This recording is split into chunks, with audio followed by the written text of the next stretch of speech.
Kuni kecha O'zbekiston Respublikasi Tovar xom ashyo birjasi aksiyadorlik jamiyati markaziy ofisida birja faoliyatining 2025-yilining 9 oylik yakunlari mavzusida matbuot anjumani bo'lib o'tdi. Tadbirda birja rahbariyati, mutaxassislar hamda ommaviy axborot vositalari vakillari ishtirok etishdi. Batafsil navbatdagi lavhamizda.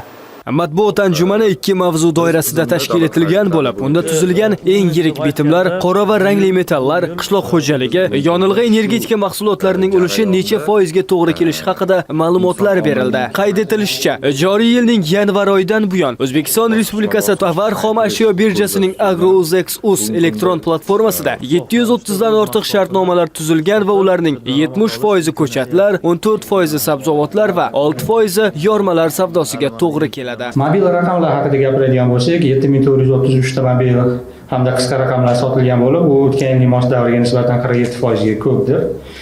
Va eng maksimal sotuv mobil raqamni maksimal narxi 800 million so'mni tashkil etgan.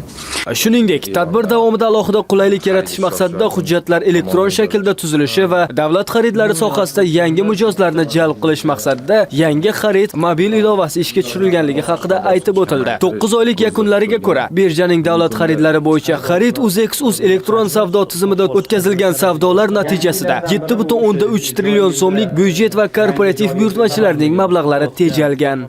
Bizani shu birja savdolari bo'yicha tovar aylanmamiz 112 trilliondan oshib ketdi.